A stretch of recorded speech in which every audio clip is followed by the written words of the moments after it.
कि अर्जुन चक्रव्यूह से बहुत दूर चले गए और चक्रव्यूह तोड़ने की केवल और केवल विद्या अर्जुन को पता है। और इधर क्या किया, ये भीष्म पितामह इत्यादियों ने श्री युधिष्ठिर को फंसा लिया चक्रव्यूह में। युधिष्ठिर मर गए, बड़े भैया हैं ये, तो हमने सारे पांडवों पर विजय प्राप्त कर ली। अर्जुन को तो बहुत दूर ले गए हैं, क्या किया जाए। युधिष्ठिर भी ये चक्रव्यूह को तोड़ने की विद्या नहीं जानते हैं। अभिमन्यु अपनी मां सुभद्रा के पास में आया है, अपनी दादी कुंती के पास में आया है, मैया चक्रव्यूह में प्रवेश करने की विद्या मुझे पता है, लेकिन जब बाहर निकलने की विद्या माता को सुना रहे थे मेरे पिता, तब मेरी मां सो गई थी। मैं प्रवेश कर जाऊंगा और फिर निकल तो मैं आऊंगा, क्योंकि मैं क्षत्रियों का पुत्र हूं। इतना तो बल रखता हूं अपने अंदर कि मैं वापस निकल करके आ जाऊंगा। आप चिंता मत करो, मुझे आज्ञा दो माता, मैं युद्ध भूमि में जा रहा हूं। ये होता है क्षत्रियों का बालक, मैं जा रहा हूं। माता ने मना किया, 16 वर्ष के बच्चे हमारे यहां युद्ध में नहीं जाते। मां विचार करो, मेरे बड़े पिता युधिष्ठिर को उन कौरवों ने अपने चक्रव्यूह में फंसा लिया, हम कब काम में आएंगे।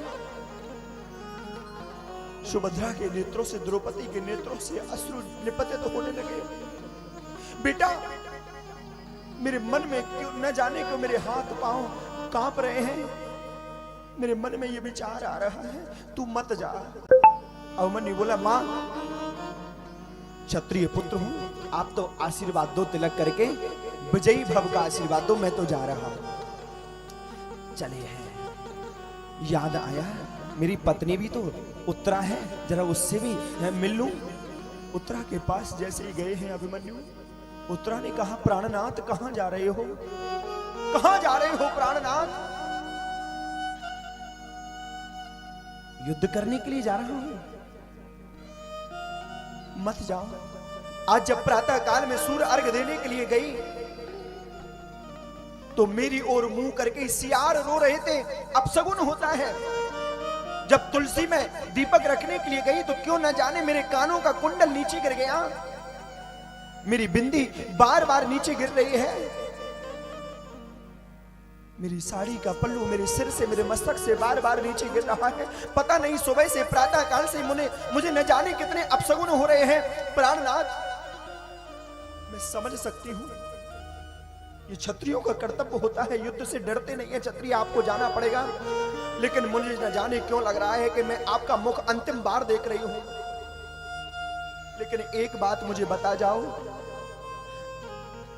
कहीं यदि आप वीरगति को प्राप्त हो गए तो ये तुम्हारी पत्नी उत्तरा सती होए कि नहीं होए, ये आज्ञा मुझे दे देना। अभिमन्यु ने हाथ जोड़े हैं, अरे उत्तरा क्या कह रही हो,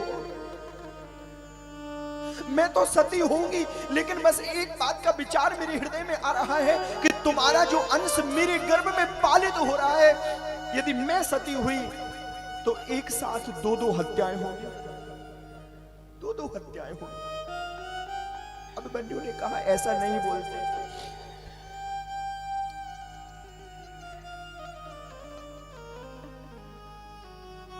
मेरे बालक को जन्म देना, पालित पोषित करना, और तुम्हारे गर्भ में कोई साधारण बालक नहीं है, भगवान का भक्त राज परीक्षित तुम्हारे गर्भ में पालित हो रहा है। अभिमन्यु गए हैं, युधिष्ठिर को तो चक्रव्यूह से बाहर निकाल दिया नन्हे से अभिमन्यु ने, लेकिन जब वो गए, चक्रव्यूह की संरचना आप कभी देखना, महाभारत का युद्ध, भीष्म पितामह, दुशासन, कर्ण, दुर्योधन, ये बड़े बड़े वीर एक नन्हे से 16 वर्ष के बालक से युद्ध कर रहे हैं। अकेला अभिमन्यु इन सब के युद्ध भूमि में छक्के छुड़ा रहा है। एक साथ ये सारे 100 कौरव, ये सेनापति, इनकी सेना 100 लोग एक बार में अभिमन्यु पर प्रहार करते हैं।